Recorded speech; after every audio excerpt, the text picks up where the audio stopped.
my friends, Jerry Rosa here in the Rosa String Works workshop. And even though we're approaching mid-May, it's still pretty cold here. It was in the 30s this morning here down in this deep valley. So crazy. Got a new project for you, and you've seen this before, but basically it's a box of parts right now. So we've got a fiddle body here, we've got a fiddle neck, and they do kind of go together. That may not be that big a deal to fix that. That looks like that might be fairly simple. The rest of the body I have to evaluate. I think it's loose in a place or two, but it overall doesn't look too bad. So we might get off easier than my estimate. I told the customer we're probably talking 6 to 8 hours, 7 hours, somewhere in there. We might get off easier than that. I don't know. It really just depends. When you start inspecting these things and you start working on them, sometimes things just start coming out of the woodwork. So that's that much right there. Here's the rest of the box of parts, and there's 3 old bows in here, and honestly the bows, you know, in their day, I mean, if they were all up in good shape or something, then they'd be worth dealing with, but they're all in pretty bad shape. I'm advising the customer just to get a new bow. Time I fix this up at $100 an hour, you're gonna have more than you could buy a pretty decent bow at this, you know, in this day and time. It had steel strings on it, which I'm not a big fan of. It's got a, you know, it's got the old wooden tailpiece, which I think we could salvage this. And maybe we will salvage it because this is another one of those sentimental grandpa's old fiddle type things.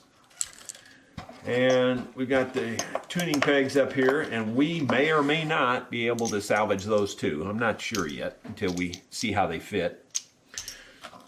An old box of rosin. But this apparently was an old grandpa's old fiddle deal. Now, as I looked at it close this morning, what I saw was something I don't think I saw when they first brought this to me. And I can just hold up the neck and show you. In my opinion, and especially when you look down it this way, if you can look down this, and you will see that it is slanting to the base side. In other words, the base side of this neck is down compared to the treble side of the neck, and especially if you look at it compared to this here, I think you can possibly tell that. So anyway, and you can tell this is slanted compared to the neck, this is slanted down. This is backwards of normal. You know, normally they're fairly flat actually, but this one has got a fairly significant slant to the low to the base side.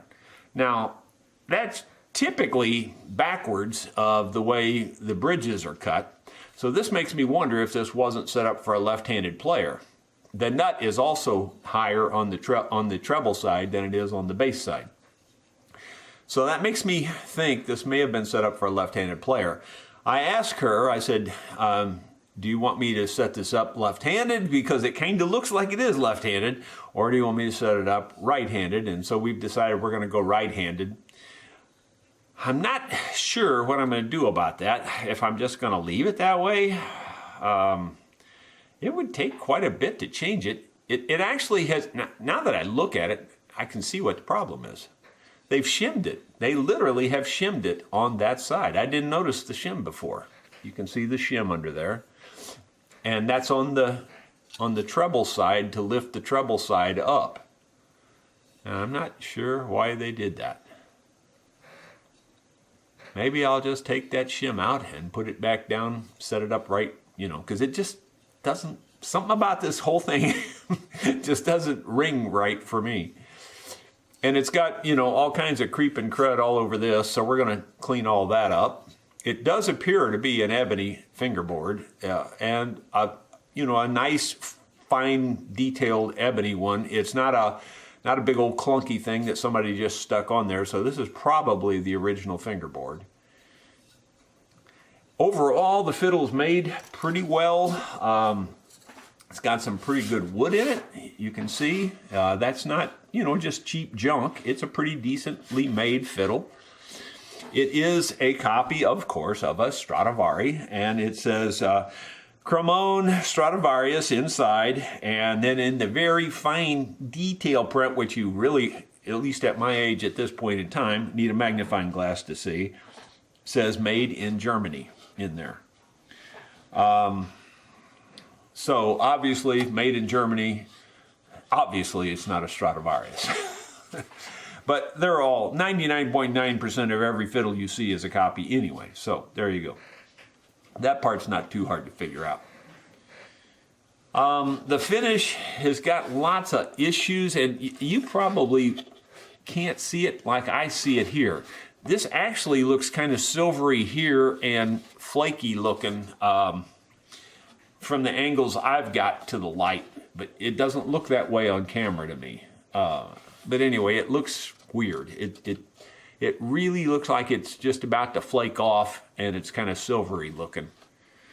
Hopefully the boiled linseed oil can clean that up a little bit and maybe get it to stick back down.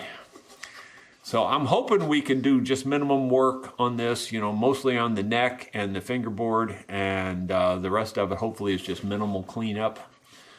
Let's get started and see where it takes us.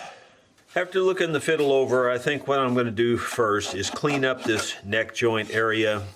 The sides are loose from the neck joint. Perhaps you can see that moving there.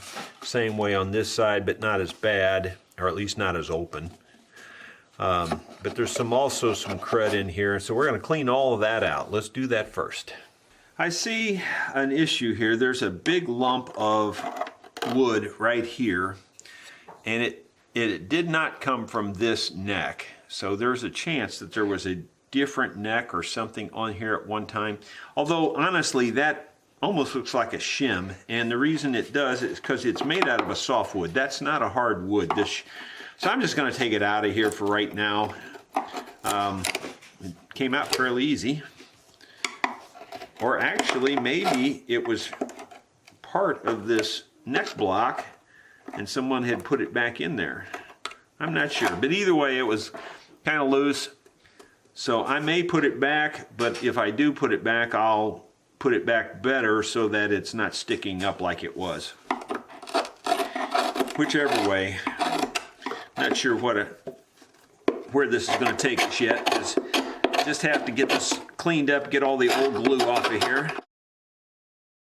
The glue is real crunchy. The old hide glue, it gets so brittle it just cracks and breaks. So I guess when they're writing my biography somewhere down the road, they will say he was the luthier that tried to steer everyone away from the old hide glue. Because in my opinion, it was a great glue back when ox carts were the best form of transportation. But since transportation has improved, believe it or not, glue technology has as well. We'll keep cleaning that up. I'll probably do most of that off camera and show you what it looks like. On this old fiddle, I have squirted some glue down in here. By the way, I took an X-Acto blade and went in there as much as I could and cleaned that out. And I've kind of used the force of the nozzle to squeeze it down in there, and you can probably see the glue squeezing out as I press that down. Doing that a bunch of times helps that glue work down in there a lot, so I always do that. I'm going to put a little more glue on there and push it down in there a little bit further even with the paintbrush. I think that's going to be sufficient on that side. I'll do the same thing on this side. This side's a little tighter close, so I'm going to just put a little wedge in there if I can. See if I can squeeze the glue down in there pretty good. You can sometimes take air and blow it into places, but when you got a big open area, the air doesn't work as well. It works, but it just seems to make a mess and spray things everywhere. So typically I just use the air whenever I've got more of a direct hole or something like that. Syringes sort of work, but I'm not a big syringe fan. Every time I use syringes, I kind of wish I wouldn't have. Just about every time, in fact. All right, so I've got most of the glue cleaned out in the area there. I think what I'm going to do is just take my rubber band around this whole thing. That's probably the easiest way for me to try to clamp that. I wrapped this inner tube around the whole body about 5 or 6 times, each time trying to pull it a little bit tighter. I can see the glue squeezing out on the inside there, so I'm sure that it's making really good contact right in here.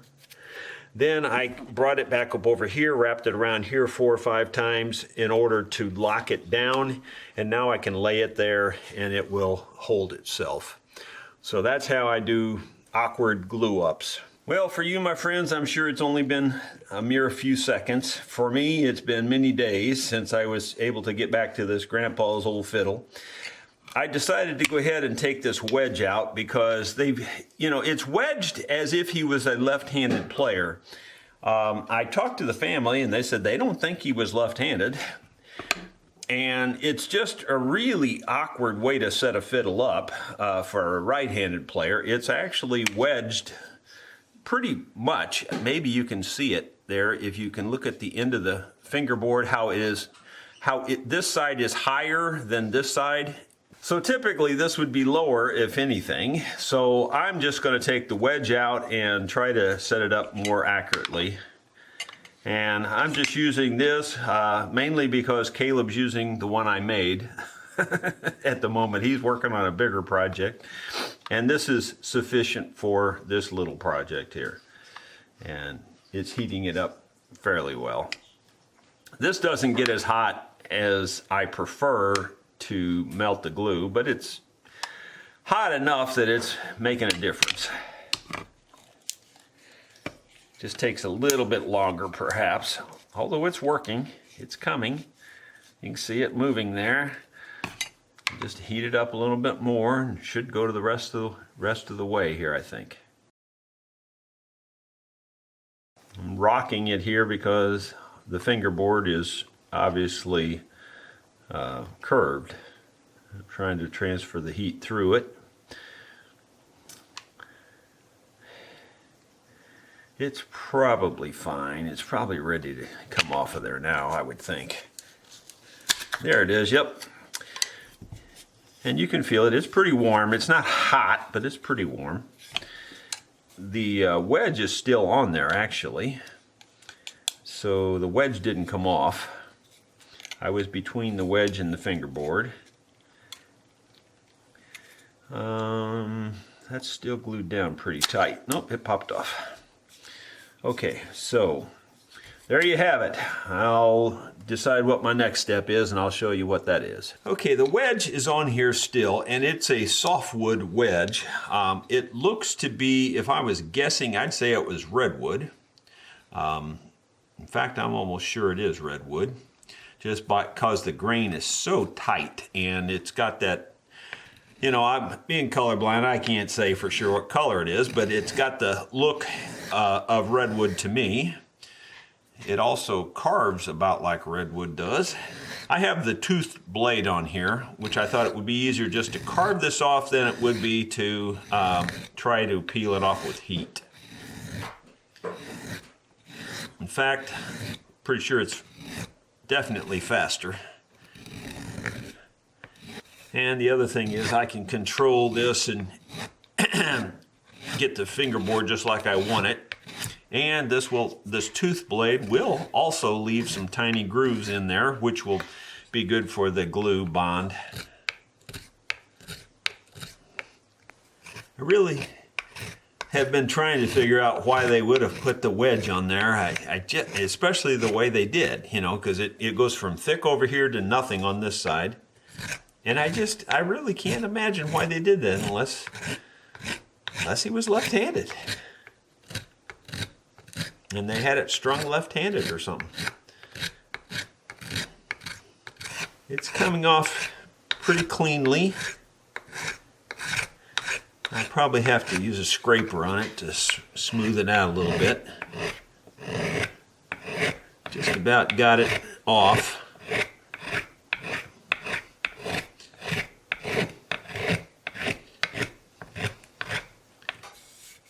That feels real nice and clean and flat. I gotta tell you, this fingerboard, even without the wedge, is still arched the wrong way in my opinion. I mean, it's still angled that way. The wedge made it worse, there's no question about that, but it's still got an angle that way. Let me demonstrate that to you with a ruler. If you lay this on here, I am sure, or I feel fairly sure, you will be able to see that it is still angled to the base side of the fingerboard. You can see how compared to this here, this is angled, this is high, which is very unusual. I would have expected it to be more flat.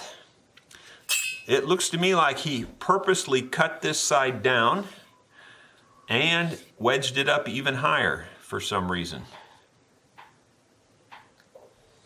That is very, very unusual, very, very strange. I have never seen that before, especially not to any extent like this is. So I'm going to do a little thinking on that and see if I want to try to carve this down and flatten it out a little bit, maybe, if I can get away with that. And it's unusual at best. Yeah, I've been scratching my head on this one because of the angle of this. Like I said, this bass side is far lower than the treble side, even without the wedge. Now keep in mind, the wedge was much thicker on this side, which made it even more so. It's still very angled, and I wonder, you know, this probably doesn't make sense, but it sort of kind of could happen, I guess. I wonder if he didn't make that wedge to level it out and should have put the thick side over here and somehow got confused and put it on the wrong side. Had he put that wedge on this side and went to nothing, then it would have leveled this out just about right. I just wonder about stuff like that, and I can't, unless he was left-handed, I can't imagine why he would have done that. As it is, it's still too angled to suit me.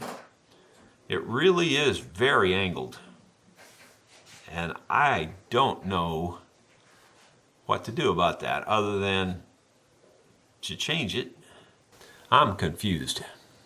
Well, you know, having a little time here to evaluate a little bit more, I am about 90% sure this nut is right-handed, and the reason I even hesitate is just because it's kind of broken up. But it definitely looks like a right-handed nut to me, so I don't think he was left-handed in that case.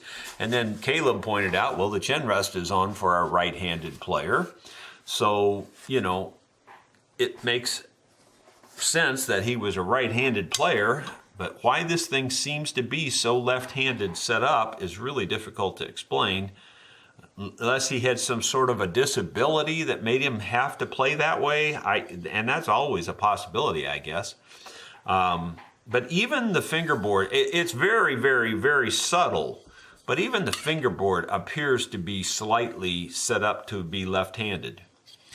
But the nut itself, for almost guarantee, it is right-handed, and then of course the chin rest says it's right-handed. So I think I'm doing the right thing here by trying to set this up right-handed, but it sure does look funny. Now that I look at it a little bit more, there's, well, no, I guess it's still pretty much sloped. I thought maybe the back was a little flatter to the peg head than the front is, but it doesn't appear to be. It's pretty much all in one plane, and it's a pretty steep angle all the way. I really don't know what to do other than to I either have to carve this side down to make it flat, or I have to build this side up with another wedge going the opposite way. Had the wedge he put in there been put in that way, then it would have been flat. So I'm wondering if he just accidentally got the wedge turned around backwards and never did anything about it. I don't know. It's weird. Once again, for you friends, it's just been a couple seconds, but for me, it's the next day. I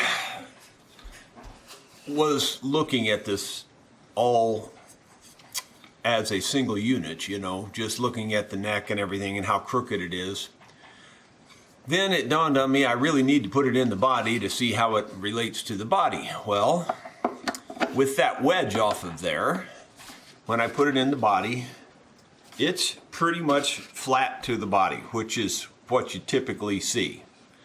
And it looks just about fine that way. However, the OCD kicks in and I look at that scroll and it's twisted like this. So the plane of this and the scroll are just not together. The plane of this and the way this fits in the slot are accurate to the body here.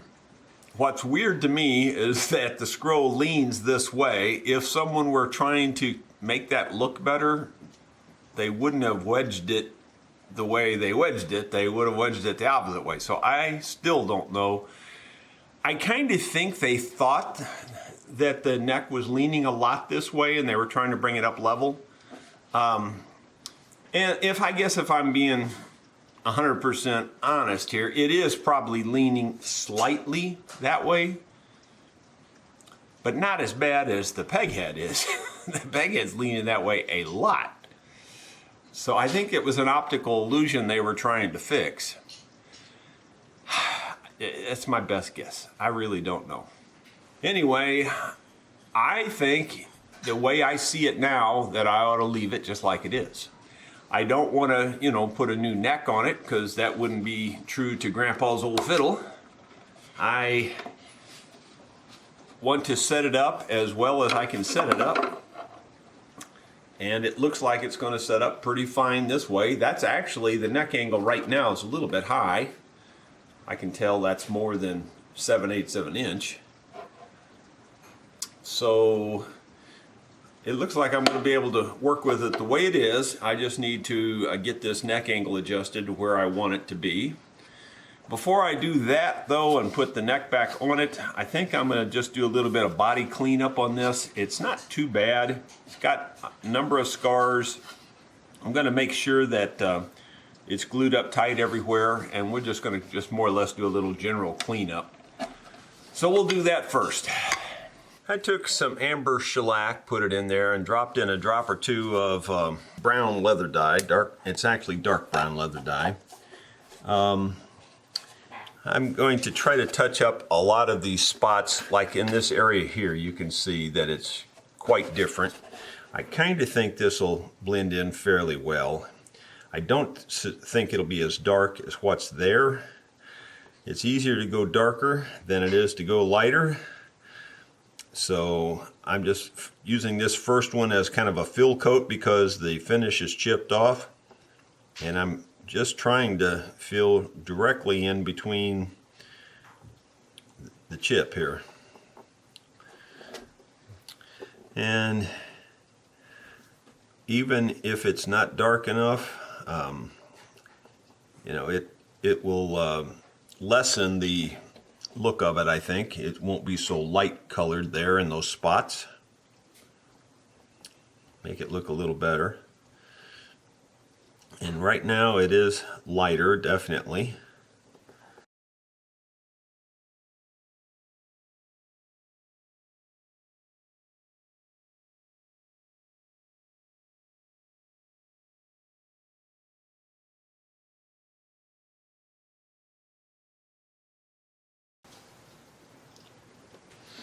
Well, I'm just going to do a whole lot more of this, and this is probably about like watching paint dry. I mean, watching varnish dry is almost the same. So I'll just show you what it looks like when I get her further along. I had glued back the sides to the neck block in here, and there's a little glue squeeze out, so I've got to do a little cleanup on that. I've got all the spots touched up, I think, that I need to touch up, and overall looking pretty good.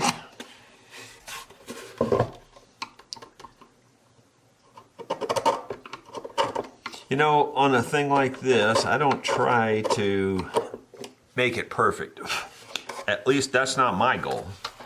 You know, I want to leave the wear and the tear that Grandpa put on here. I just want to make it look better and make sure it's playable. You know, all the cracks and things that are, you know, broken are repaired. But I still want it to look like Grandpa played it, you know. You can totally refinish it or something, and then it just wouldn't look like the same fiddle, especially at the time that he would have owned it.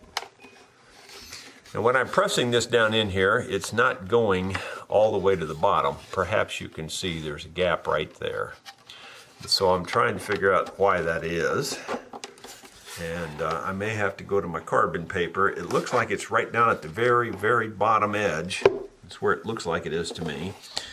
And maybe I'll scrape these edges here first to get them clean and get the old glue off of them.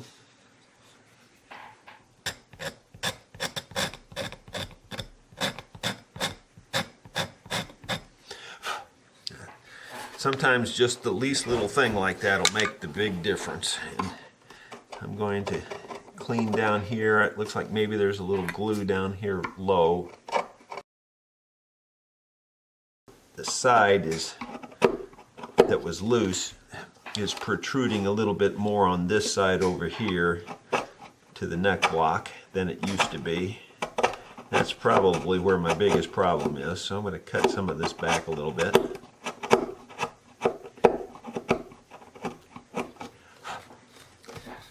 And let's see how it goes in there now.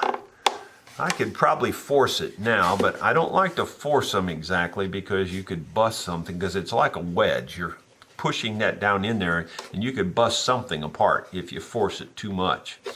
You know, to press it like that between your finger and thumb, that's about as much force as you want to do. You don't want to bear down on it. And even that's a little tight, and I can tell it's still catching right down at the very bottom. And this side appears to be the offending side, so I'm going to just cut a little bit more off of it down at the very bottom. You can see it's still fitting tight. I haven't made it too large or anything, and yet it's, I would say, about 2 or 3 sheets of paper from going all the way to the bottom, and I've, you know, put a pretty good amount of pressure on it. So to me, it needs more cleaning. I'm pretty sure that'll do it. I took a little bit more than I intended, but yet it's still tight, and it does go all the way down now. Looks really, really good, actually. Looks as good as it probably ever did. Now the question is, what's the neck angle like? I hope it's still high enough. I'm afraid it won't be, but I think by the looks of it, it looks pretty close.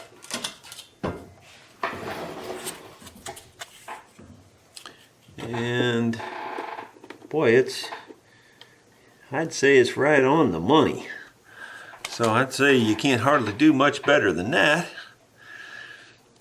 So I'm going to go with that. That looks real good. When I look down it this way, when I turn it this way and I look down the fingerboard, it looks square to the body. Now again, the peg head is not square to the body, but I can't fix everything. So I can only fix what I can fix, and I'm only fixing the thing that matters, and that's the playability here. So we're going to go ahead and get all that glued up. I'll show you what that looks like here in just a moment. I just noticed I really forgot to clean out the butt end of this neck here, the heel, I guess you'd say, but it's got a lot of glue on it, and it actually was sticking out quite a bit. Now that's going to change my neck angle again. So we're going to have to double check this, but I do want to clean this up because I want to get glue on all the surfaces so that it, you know, really does hold well. I'm scraping it off with this little 1/4 inch chisel, You know, a bigger chisel would scrape it probably a little faster, but the 1/4 inch puts a lot more pressure in a small area, so you do a better job with a smaller scraper when you got detail work to do. I believe we're down to wood now, as much as we can be. This end grain absorbs the glue down in it, so there's really no way to get all of the glue out of there.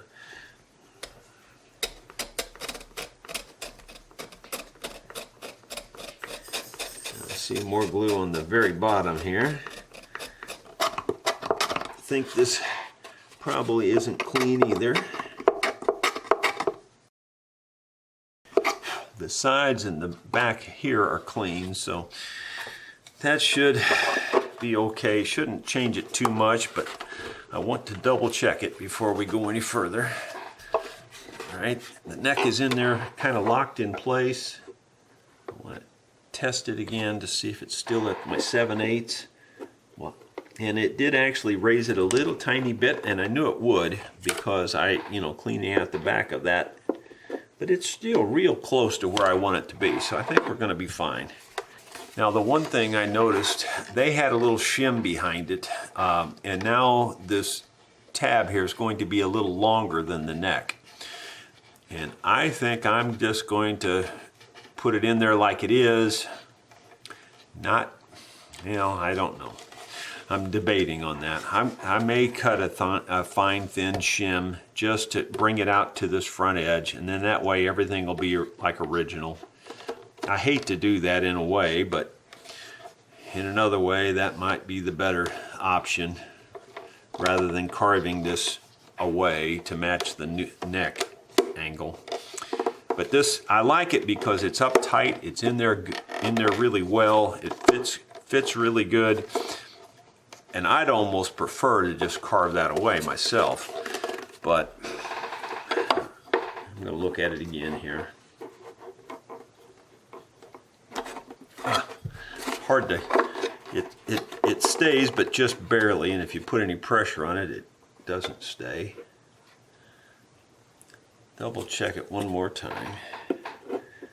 It's a little tiny bit high, only a tiny bit.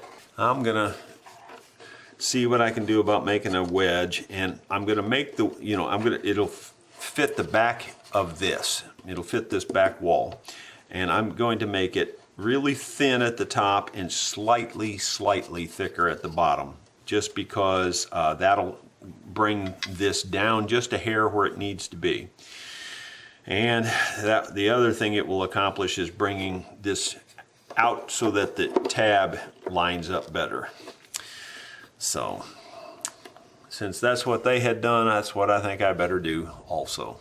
I probably should have filmed how I did this, but I just found a piece that was approximately the width of this. This is actually, could just be a hair wider, wouldn't hurt anything, that's for sure. But anyway, all I did was just go to the disc sander and, just trial and error fit this till I got it where it just really fits down in there perfectly. Fills up the whole area. And I'm going to check this now to see if it brings it out. Now it's actually bringing it out a little bit too far here. So what I'm going to do now is run this through my thickness sander. Again, trial and error till I get it where this butts up perfectly here. Then I'm going to leave the bottom that thick and then taper it back toward the top here. And I can do that with my finger plane or with scrapers or whatever I need to do. And that will be to get the neck angle proper, to get the right height on the neck angle. So you do this, if you just think about it in logical steps, you can do this and be very precise about it really, and without really too much effort. So this is sticking up. I could actually measure this, and then and it's probably not a bad idea to do that, because then I'll know exactly how much I need to take off of it. And I prefer to measure in thousandths of inches, so let me set it on that. And then, I can, it's a little bit difficult because it's hard to get it in there, but anyway, kind of give me an idea here.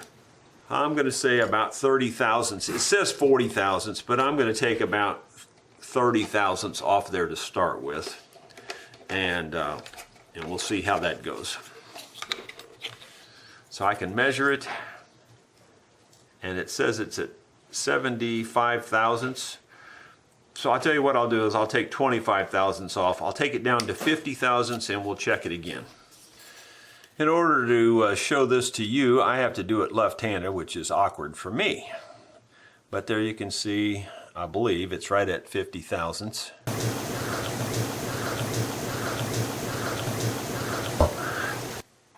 It's, 50, 51 thousandths, according to this.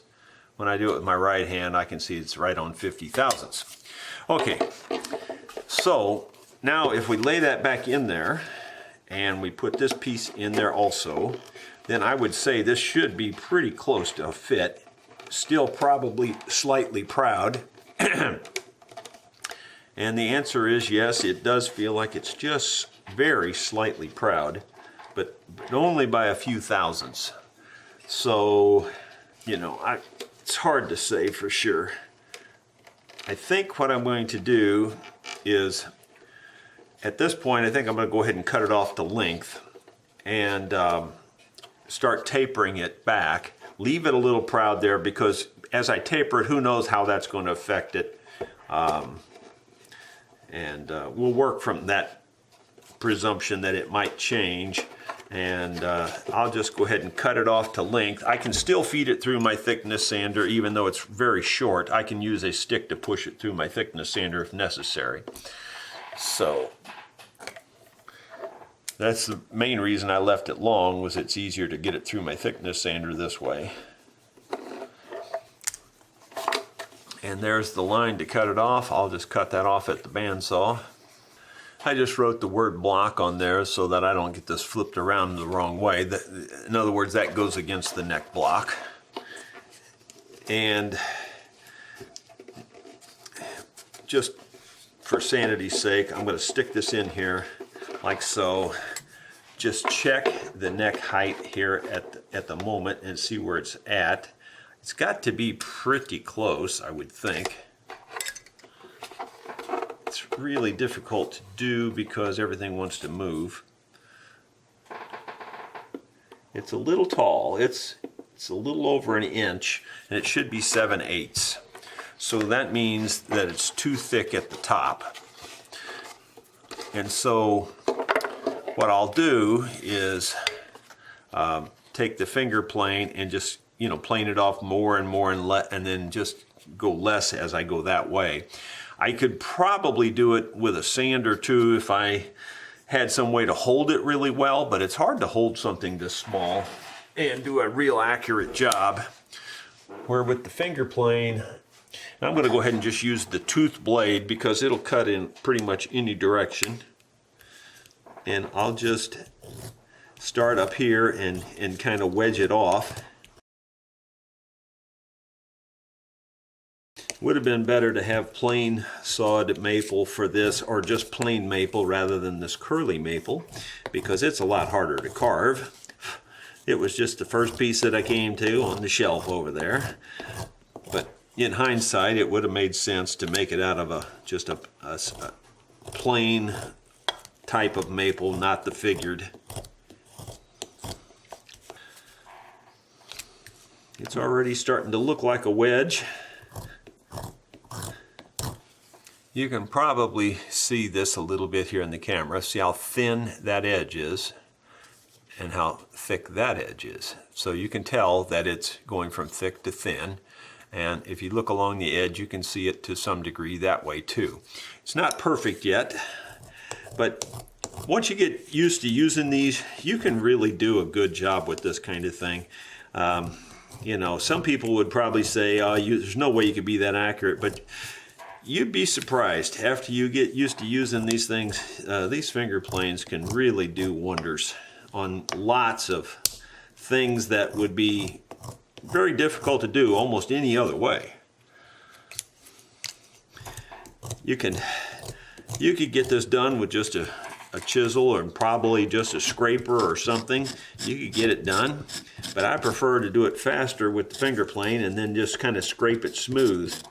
Now here's a case where I might want to go to a little larger scraper. But this little fine scraper like this, doing it with the chisel, puts a lot more pressure in the area you're scraping. So in one regard, it really works a lot faster to use a smaller scraper because it really does take off the wood. That looks pretty darn good. Looks pretty darn uniform, everything. So let's see how that did. That had to bring the neck angle down. So let's put it in there and see what it did to the neck angle. The trick is keeping the neck in there while I measure it. It's down to right at 1 inch. It was above 1 inch. So we're doing the right thing. We just need to do a little more of it. Basically, we have to get this top edge down to pretty much 0, and it has to go from 0 to the full thickness, pretty much.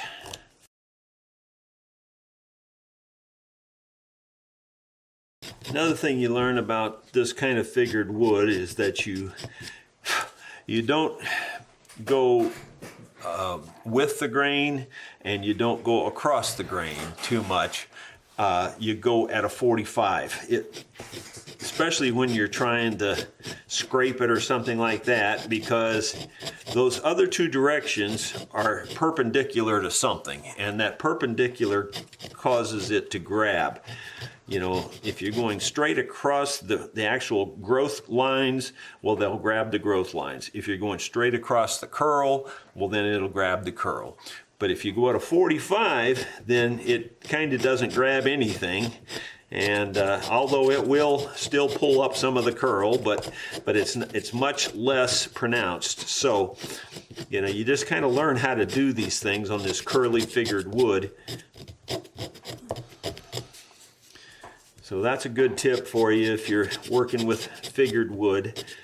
Try to go at a 45. Well, the edge is really, really thin now. Back to the thick edge. And it looks to be pretty straight. It doesn't look like it's got any big humps in it or anything, and you can put a straight edge on there and kind of look at that and tell that. It looks pretty flat and straight all the way from one end to the other. We'll double check it again. Sometimes the least little change can make a huge difference. It's really hard to hold it and check it, because if the neck doesn't stay in the slot. Okay, we're at about 15/16. So we need about another 1/16 of an inch tilt. And the only way to get that is to take away a little more of this wedge. I mean, you can obviously tilt the neck, but you'd have a hole in your glue joint. I want everything flat and flush and tight. So the best way is to take it off here, off of the wedge. So I'm still thinning it down, even though it looks like it's as thin as it can go.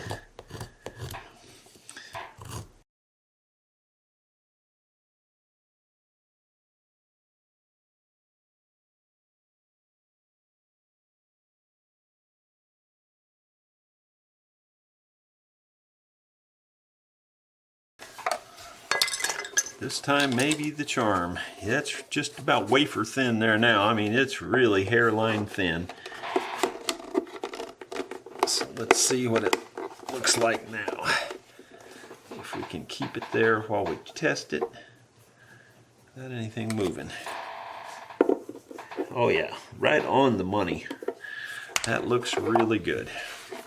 I think we're good there. The negative is that it's still just a hair proud of that, so I do still need to take a tiny bit off, which will change the angle a little bit, so I got to take it off of the whole thing. That's the thing. It's still a little proud here, but not very much. see how it fits there now. If it's, wow, that's pretty good. That's pretty smooth feeling there now. Can't get it much better than that, I don't think. Let's just hope that the neck angle is about right still. That would have had the effect of raising the neck angle slightly, but I think I took it off the whole thing. It's right on the money. It's exactly where it should be. So yeah, that's as good as it can be done, I believe. So we're gonna get glue on all these surfaces, get this placed in there. You know what I might do though? I don't want to get ahead of myself. I think I may go ahead and glue this to the neck first, because it's very critical as you're gluing this in place to check this.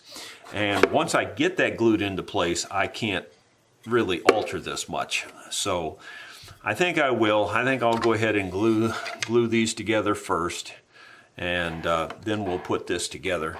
But I feel pretty confident we've got it right where it needs to be. I'm noticing, in my opinion, that the neck is just ever so slightly narrower than the fingerboard. The fingerboard is just a tiny bit wider than the neck is. I think I'll just go ahead and get it glued up, split the difference there, try to center it, and then I'll just file that down to match after I get it glued up. So here we go.